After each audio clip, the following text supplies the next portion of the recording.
వేస్తున్నాయి. ఇక సంక్రాంతి వస్తుంది కాబట్టి అక్కడి నుంచి టెంపరేచర్స్ కొంచెం పెరిగే అవకాశం ఉంది. ఆ తర్వాత శివరాత్రికి సాధారణంగా తెలుగు రాష్ట్రాలు అంటూ ఉంటారు, శివరాత్రికి చలి శివశివ అనుకుంటూ వెళ్ళిపోతుందని చెప్పి. ఇటువంటి కాంటెక్స్లో ఇప్పుడు బంగాళాఖాతంలో అల్పపీడనం ఏర్పడింది. అవును, మీరు విన్నది నేనన్నది అక్షరాల నిజం. మరి అల్పపీడన ప్రభావం ఎలా ఉండబోతోంది? అల్పపీడనం వాయుగుండంగా మారిందా? ఆ వాయుగుండం ఇప్పుడు తీవ్ర వాయుగుండంగా పరిణమించబోతోందా? ఆ తీవ్ర వాయుగుండం తుఫానుగా మారే అవకాశం ఉందా? ఉంటే ఎంత అవకాశాలు ఉన్నాయి? భారత వాతావరణ శాఖ ఏముంటోంది? ఎటువంటి పరిస్థితులు బంగాళాఖాతాలు ఉన్నాయి? దానికి సంబంధించిన వెదర్ అప్డేట్ మీ ముందుకు వచ్చేస్తుంది RTV. Here it is on the screens of RTV weather breaking కి సంబంధించి. బంగాళాఖాతంలో వాయుగుండం, ఇన్ఫాక్ట్ బంగాళాఖాతంలో అల్పపీడనం ఏర్పడింది. ఆ అల్పపీడనం కాస్త వాయుగుండంగా బలపడింది. ఇప్పుడు ఆ వాయుగుండం తీవ్ర వాయుగుండంగా పరిణమించబోతుంది అనేది మనకు అందుతున్న సమాచారం. భారత వాతావరణ శాఖ కూడా ఇటువంటి అంచనాలని అక్కడ అక్కడ అంచనా వేయడం జరుగుతోంది. ఈ రోజు తీవ్ర వాయుగుండంగా మారే అవకాశం ఉందని చెప్పి భారత వాతావరణ శాఖ అంచనా వేయడం జరుగుతోంది. 24 గంటల్లో పశ్చిమ వాయువ్య దిశగా కదిలే సూచన ఉంది అంటూ కూడా భారత వాతావరణ శాఖ అంచనా వేయడం జరుగుతోంది. చెన్నైకి 1140 కిలోమీటర్ల దూరంలో కేంద్రీకృతమై ఉంది ఈ వాయుగుండం. శ్రీలంకతో పాటు తమిళనాడులోనూ అతి భారీ వర్షాలు కురుస్తాయని ఐఎండీ సూచిస్తోంది. ఎందుకంటే శ్రీలంకకు మనం హెచ్చరించలేం, ఎందుకంటే ఇది పక్క దేశం కాబట్టి. మన దేశానికి మనం సూచించవచ్చు, హెచ్చరికలు జారీ చేయొచ్చు. సో ఇప్పుడు ప్రస్తుతం ఉన్న సినారియోలో మనకి ఒక హెచ్చరిక కింద భావించవచ్చు. తుఫానుగా మారితే ఏపీపై ఎక్కువగా ఎఫెక్ట్ చూపించే అవకాశం ఉంది. రేపు దక్షిణ కోస్తా రాయలసీమ ప్రాంతాల్లో వానలు కురిసే అవకాశం ఉందని చెప్పి ఇక్కడికి ఈ అంశానికి సంబంధించి భారత వాతావరణ శాఖ అంచనా వేయడం జరుగుతోంది. తేలికపాటి నుంచి మోస్తరు వర్షాలు కురిసే అవకాశం ఉందని చెప్పి వాతావరణ శాఖ అంచనా వేయడం జరుగుతోంది. ఏపీలోని పోర్టులకు ఇప్పటికీ హెచ్చరికలు జారీ చేస్తుంది భారత వాతావరణ శాఖ. 2 తెలుగు రాష్ట్రాల్లో కూడా ఇటు చలి తీవ్రత పెరిగిపోతోంది. దాంతోపాటు గత కొద్ది రోజులతో చూసుకుంటే 2-3 రోజులతో పోల్చుకుంటే ఈ మధ్య అంటే ఆ మొన్న 2-3 రోజుల ముందు చూసుకున్న క్రమంలో 2 రోజుల నుంచి చలి తీవ్రత పెరుగుతూనే ఉంది. ఇప్పుడు భారత వాతావరణ శాఖ చెబుతున్న లెక్కల ప్రకారం చూసుకుంటే కనుక ఇటు ఇంకొక వర్ష ప్రమాదం, ఇంకా చెప్పాలంటే తుఫాను ప్రమాదం పొంచి ఉందా? ఒకసారి దీనికి సంబంధించి డీటెయిల్గా మ్యాప్లో నేను మీకు ఎక్స్ప్లెయిన్ చేసే ప్రయత్నం చేస్తాను. ఒకసారి మీరు చూడొచ్చు, ఇది భారతదేశానికి సంబంధించి మ్యాప్. ఇక్కడ మీరు చూడొచ్చు, మ్యాప్కి సంబంధించి చూపించే ప్రయత్నం చేస్తాను. ఇక్కడ ఇదిగోండి. సో ప్రస్తుతం మీరు చూస్తున్నారు కదా బంగాళాఖాతంలో ఎటువంటి, ఒకసారి దీనికి సంబంధించి డీటెయిల్గా మ్యాప్లో నేను మీకు ఎక్స్ప్లెయిన్ చేసే ప్రయత్నం చేస్తాను. ఒకసారి మీరు చూడొచ్చు, ఇది భారతదేశానికి సంబంధించి మ్యాప్. ఇక్కడ మీరు చూడొచ్చు, మ్యాప్కి సంబంధించి చూపించే ప్రయత్నం చేస్తాను. ఇక్కడ ఇదిగోండి. సో ప్రస్తుతం మీరు చూస్తున్నారు కదా బంగాళాఖాతంలో ఎటువంటి సినారియో ఉంది అనేది. ఇటు కోస్టల్ ప్రాంతానికి సంబంధించి మాట్లాడుకున్న క్రమంలో అంటే పశ్చిమ వాయు దిశగా, ఇది పశ్చిమం, అలాగే వాయువ్యం అంటే పశ్చిమ వాయు దిశగా కదులుతోంది అనేది వినిపిస్తున్నమాట. సో నేను ఇటు చూపించే ప్రయత్నం చేస్తాను, సో దట్ మీకు ఇంకా క్లియర్గా ఉంటుంది. పశ్చిమ వాయు దిశగా అంటే ఇటువైపు ఇలా మూవ్ అనే అవకాశం ఉంది, ఇటువైపు కదిలే అవకాశం ఉంది అనేది మనకు అర్థమవుతోంది ఇటు విండి సాయంత్రం చూసినప్పుడు. సో ఇక్కడి నుంచి నేను ఒకసారి మన భారత వాతావరణ శాఖ మ్యాప్ని చూపించే ప్రయత్నం చేస్తాను, సో దట్ మనకి క్లియర్ ఐడియా వచ్చే అవకాశం ఉంటుంది. ఇదిగోండి భారత వాతావరణ శాఖ చెబుతున్న మాట ఇది. ఈ మ్యాప్ని మీరు చూసే ప్రయత్నం చేస్తే కనుక ఇగో ఇక్కడ మనకి క్లియర్గా ఉంది, చూడొచ్చు. ఇప్పటికీ దీని ప్రభావం శ్రీలంక మీద మనకు కనిపిస్తోంది. ఆ ప్రభావాన్ని మీరు కూడా పరిశీలించవచ్చు. శ్రీలంక మీద ఇప్పటికే దీని ప్రభావం ఉంది. కాస్త నేను పైకి చూపించే ప్రయత్నం చేస్తాను. ఇదిగోండి, మీరు గమనిస్తే కనుక శ్రీలంక మీద ఇప్పటికే దీని ప్రభావం మనకు కనిపిస్తోంది. దాంతోపాటు ఇటు తమిళనాడు మీద కూడా దీని ప్రభావం ఇది మీరు చూడొచ్చు. చెన్నైతో పాటు ఇటు మరికొన్ని ప్రాంతాలకు సంబంధించి ఇటు కేరళ మీద కాస్త మనకి ప్రభావం కనిపిస్తోంది. దాంతోపాటు ఇటు రాయలసీమలోని కొన్ని ప్రాంతాలకు ఇప్పటికీ దీని ప్రభావం మనకి కాస్త కొంచెంగా ఇటు మీరు చూడొచ్చు. ఇదిగోండి రాయలసీమలోని కొన్ని ప్రాంతాల్లో కడప, కర్నూలు, అనంతపురం, అలాగే చిత్తూరు ఈ ప్రాంతాల మీద దీని ప్రభావం మనకి కాస్త కనిపిస్తోంది ఇక్కడ. సో ఇక్కడి నుంచి భారత వాతావరణ శాఖ ఇచ్చిన ఇంకొక ఇమేజ్ని కూడా నేను మీకు చూపించే ప్రయత్నం చేస్తాను. భారత వాతావరణ శాఖ అంచనాల ప్రకారం ఇదిగోండి ఈ మ్యాప్ని మీరు గమనించవచ్చు.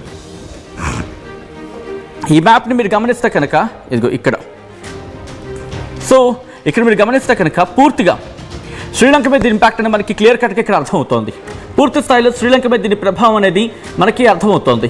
ఇక శ్రీలంక నుంచి చూసుకుంటే అక్కడి నుంచి కాస్త మనకి 2 తెలుగు రాష్ట్రాల గురించి మాట్లాడుకునే సందర్భంలో ఓకే ఇదిగోండి ఇటు తమిళనాడు మీద కూడా మనకి ప్రభావం ఉంది.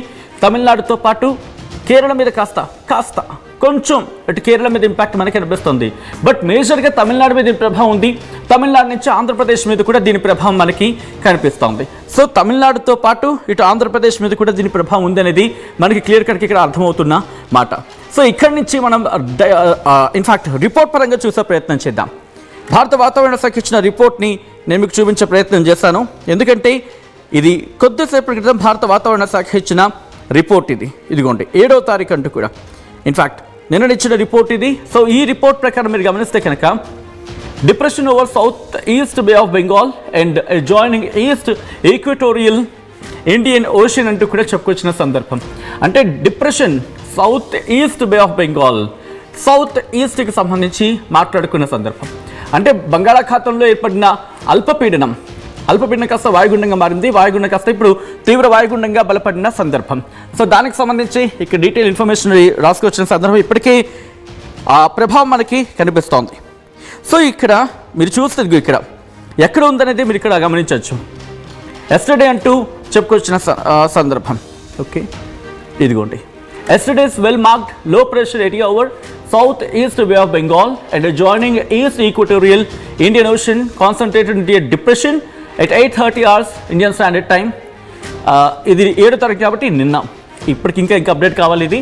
అండ్ 7th January 2026 లే centred over the same region అంటూ కూడా ఎక్కడుంది 790 కిలోమీటర్లు. ఓకే, ఫస్ట్ ఇక్కడ నుంచి చూసే ప్రయత్నం చేద్దాం. 740 కిలోమీటర్లు ఎక్కడికి? శ్రీలంకకు సంబంధించి. శ్రీలంకకు 740 కిలోమీటర్ల దూరంలో ఉంది. అలాగే అదే శ్రీలంక గురించి మాట్లాడుకున్న సందర్భంలో ఓకే డిఫరెంట్ ప్రదేశాలు ఇక్కడ శ్రీలంక. ఇటు మన తెలుగు రాష్ట్రాల గురించి మాట్లాడుకునే ప్రయత్నం చేద్దాం. అట్ ద సేమ్ టైం మన ఇండియా గురించి ఇటు తమిళనాడుకి ఏకంగా 1550 కిలోమీటర్ల దూరంలో, అలాగే ఇంకొన్ని ప్రాంతాలకి 1270 కిలోమీటర్ల దూరంలో ఉంది. ఇది ఇంటెన్సిఫై అవకాశం ఉంది. ఇది డీప్ డిప్రెషన్గా అంటే తీవ్ర వాయుగుండంగా పరిణమించబోతుంది. ఆఫ్ కోర్స్ ఇప్పుడు ఆ పరిణామ క్రమంలో ఉందని భావించాలి. అట్ ద సేమ్ టైం ఆ తర్వాత 48 గంటలు it is very likely to move west north words, అంటే పశ్చిమ వాయు దిశగా ఇది కదిలే అవకాశం ఉందని చెప్పి అంచనా వేయడం జరుగుతోంది రాబోయే 48 గంటల్లో. సో ప్రస్తుతం ఇది సిచ్యువేషన్ చెప్పుకుంటే కనుక అంటే ఇది కాస్త మూవ్ ఆన్ అవుతుంది. మూవ్ ఆన్ అయ్యే సందర్భంలో ఇంపాక్ట్ మనకి కనిపించే అవకాశం ఉంటుంది. సో ఈ క్రమంలో భారత వాతావరణ శాఖ ఇచ్చిన రిపోర్ట్ నేను మీకు చూపిస్తున్నాను. ఎటువంటి అలర్ట్ ఉన్నది అనేది ఒకసారి మీరు చూసే ప్రయత్నం చేస్తే కనుక మ్యాప్లో గమనించవచ్చు. ఆ మ్యాప్ని నేను మీకు చూపించే ప్రయత్నం చేస్తాను. ప్రస్తుతం ఇది 7వ తారీఖుకి సంబంధించి 7వ తారీఖు అంటే నిన్న కాబట్టి నేను పక్కన పెట్టేస్తున్నాను దాన్ని. 8వ తారీఖుని మీరు చూస్తే ప్రస్తుతానికి గ్రీన్ అలర్ట్ ఉంది. 2 తెలుగు రాష్ట్రాలకి గ్రీన్ అలర్ట్ ఇచ్చింది భారత వాతావరణ శాఖ. ఆ తర్వాత రేపటి విషయానికి వస్తే ఆ తర్వాత 10వ తారీఖుని మీరు గమనిస్తే కనుక ఆరెంజ్ అలర్ట్ జారీ చేస్తుంది భారత వాతావరణ శాఖ తమిళనాడుకి. మీరు గమనించవచ్చు వర్షాలకు సంబంధించి ఆరెంజ్ అలర్ట్ జారీ చేస్తుంది. సో మనకి ఇంకా అలర్ట్ అనేది ఇంకా క్లారిటీ రావాలి. ఎందుకంటే ప్రస్తుతం అది ఎంత ఇంపాక్ట్ చూపించవచ్చు, ఏ ప్రాంతాల మీద ఇంపాక్ట్ చూపించవచ్చు అనేది భారత వాతావరణ శాఖ అంచనా వేయడం జరుగుతోంది. అంటే 10వ తారీఖున ఇక్కడ ఆరెంజ్ అలర్ట్ ఇచ్చారు కాబట్టి బహుశా మనకి రేపు పూర్తి స్థాయిలో క్లారిటీ వచ్చే అవకాశం ఉంది. అంటే ఇది పశ్చిమ వాయు దిశగా కదులుతూ ఏ ప్రాంతాల మీద ప్రభావం చూపించే అవకాశం ఉంది అనేది దీని గురించి మాట్లాడుకుంటే క్రమం. అఫ్కోర్స్ దీనికి సంబంధించి Andhra Pradesh state disaster management authority కూడా ట్వీట్ చేసింది. ఆ ట్వీట్ని కూడా నేను మీకు చూపించే ప్రయత్నం చేస్తాను. ఆ తర్వాత 11వ తారీఖున ఎల్లో అలర్ట్ కంటిన్యూ అవుతోంది ఇటు తమిళనాడుకి సంబంధించి మాట్లాడుకునే క్రమంలో. ఇక అక్కడి నుంచి 12, 13 నార్మల్గా ఉండబోతుంది వాతావరణం. సో ఇక్కడి నుంచి ఎలా పరిణమించే అవకాశం ఉంది? ఇది వాయుగుండంగా మారబోతుంది. అంటే వాయుగుండంగా మారిపోయింది, తీవ్ర వాయుగుండంగా మారిపోతుంది. ఏ ప్రాంతాల మీద ప్రభావం చూపించే అవకాశం ఉంది అనేది ఒకసారి మనం మాట్లాడే ప్రయత్నం చేద్దాం. అండ్ మ్యాప్స్లో చూపించే ప్రయత్నం చేస్తాను. అండ్ విండి సాయంత్రం మనం చూసాం. ఇప్పుడు జుమత్ సాయంత్రం నేను మీకు చూపించే ప్రయత్నం చేస్తాను. మీరు చూడొచ్చు ప్రస్తుతం ఇది ఎక్కడ కేంద్రీకృతమై ఉంది అనేది. ఇదిగోండి దీని డైరెక్షన్ గురించి మాట్లాడుకుంటున్న క్రమం. ఇక్కడ అల్పపీడనంగా మారింది.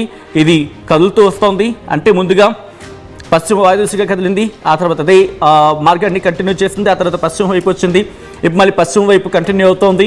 ప్రస్తుతం శ్రీలంక మీద దీని ప్రభావం అనేది మనకి కనిపిస్తోంది. సో ఈ క్రమంలో టైం ఆన్ చేస్తున్నాం, చూద్దాం ఇది ఎలా ముందుకు వెళ్ళబోతుంది అనేది ఒకసారి చూసే ప్రయత్నం చేద్దాం. అంటే చాలా నెమ్మదిగా కదులుతోంది అనేది మనకి దీని ద్వారా అర్థమవుతోంది. ఇది బహుశా రేపటికి ఇది కాస్త మరింత ముందుకు వచ్చే అవకాశం ఉంది. రేపు రాత్రికి ఇది చెన్నైకో లేకపోతే ఓకే, శ్రీలంక దగ్గర ప్రస్తుతం కేంద్రీకృతం కాబోతోంది ఇది.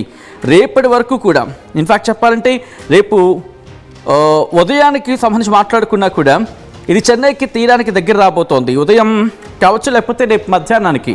ఇదిగోండి ఇక్కడ జస్ట్ పాజ్ చేస్తున్నాను. చూస్తే కనుక రేపు రాత్రికి ఇది చెన్నైని తాకబోతోంది, తీరాన్ని తాకే అవకాశం ఉంది. ఒకవేళ తీవ్ర తుఫాన్గా మారితే కనుక ఒక్కసారి జూమ్ చేస్తాను సో దట్ ఇంకా మీకు క్లియర్గా ఉంటుంది. చెన్నైని తీరాన్ని తాకబోతోంది. రేపు రాత్రికి చెన్నై తీరాన్ని తాకే అవకాశం ఉందని చెప్పి మనం భావించవచ్చు. ఒకసారి ఇదిగో మీరు గమనిస్తే కనుక ఇదిగోండి, ఇది రేపు రాత్రికి చెన్నై తీరాన్ని తాకే అవకాశం ఉంది. ఆ తర్వాత ఎలా ఉండబోతోంది, మన ఆంధ్రప్రదేశ్ అలాగే తెలంగాణకి ఏమైనా ఇంపాక్ట్ ఉండబోతుందని చూసే ప్రయత్నం చేస్తే కనుక బహుశా రేపు రాత్రి తర్వాత ఎల్లుండి ఉదయం కాస్త ఇంపాక్ట్ చూపించే అవకాశం ఉందని కూడా అతిశయోక్తి లేదు. సో పూర్తిగా అయితే మాత్రం బంగాళాఖాతంలో ఏర్పడిన అల్పపీడనం వాయుగుండంగా మారింది. ఆ వాయుగుండం కాస్త తీవ్ర వాయుగుండంగా పరిణమించబోతోంది. ఈ తీవ్ర వాయుగుండం తుఫాన్గా మారే అవకాశం ఉందా, ప్రస్తుతం దీనికి సంబంధించి మాట్లాడుకుంటున్న క్రమం. సో ఈ నేపథ్యంలోనే భారత వాతావరణ శాఖ అలర్ట్ని జారీ చేస్తుంది. భారత వాతావరణ శాఖ ఇప్పటికే హెచ్చరికలను జారీ చేస్తుంది. ఈ క్రమంలో Andhra Pradesh state disaster management authority కూడా రియాక్ట్ అయింది. Andhra Pradesh state disaster management authority చెప్పిన ఆ ట్వీట్ నేను మీకు చూపించే ప్రయత్నం చేస్తున్నాను. Here it is. ఆ ట్వీట్ నేను మీకు చూపిస్తున్నాను చూడండి. బంగాళాఖాతంలోని, ఇది నేను చెప్తున్న మాట కాదు, ఇంకా Andhra Pradesh state disaster management authority చెబుతున్న మాట, బంగాళాఖాతంలోని వాయుగుండం రాగల 24 గంటల్లో తీవ్ర వాయుగుండంగా బలపడనుంది అని రాష్ట్ర విపత్తుల నిర్వహణ సంస్థ వెల్లడించింది. దీని ప్రభావంతో నెల్లూరు, అన్నమయ్య, చిత్తూరు, తిరుపతి జిల్లాల్లో శని, ఆదివారాల్లో తేలికపాటి నుంచి మోస్తరు వర్షాలు కురిసే అవకాశం ఉందని చెప్పి పేర్కొంది అంటూ కూడా Andhra Pradesh state disaster management authority చెబుతోంది. అంటే ఇది సాధారణంగా లేకపోతే దాదాపుగా నెల్లూరు, అన్నమయ్య, చిత్తూరు, తిరుపతి ఈ జిల్లాల మీద ప్రభావం చూపించే అవకాశం ఉంది అనేది మనకి క్లియర్ కట్గా అర్థమవుతుంది. సో ఈ క్రమంలో మీ ప్రాంతాల్లో ఎటువంటి వాతావరణం ఉంది అనేది కమెంట్ చేసే ప్రయత్నించండి. మొత్తంగా అయితే మాత్రం భారత వాతావరణ శాఖ అంచనాలు మనం చూడడం జరిగింది. పూర్తిగా రాబోయే 2 రోజులు కూడా కాస్త జాగ్రత్తగా ఉండాల్సిన అవసరం కనిపిస్తుంది. అఫ్కోర్స్ మరోపక్క సంక్రాంతి పండుగ కూడా ఉంది కాబట్టి దీని ప్రభావం ఏ మేరకు ఉండబోతుంది, ఏ ప్రాంతాల మీద ఉండబోతుంది, ఎంత స్థాయిలో ఉండే అవకాశం ఉంది, భారత వాతావరణ శాఖ ఏం చెబుతుంది అనేది ఎప్పటికప్పుడు ఆ రిపోర్ట్ని ముందుంచే ప్రయత్నం చేస్తుంది. ఆ టీవీ ఒకసారి వెదర్కి సంబంధించిన ఆ బ్రేకింగ్ న్యూస్ చూద్దాం.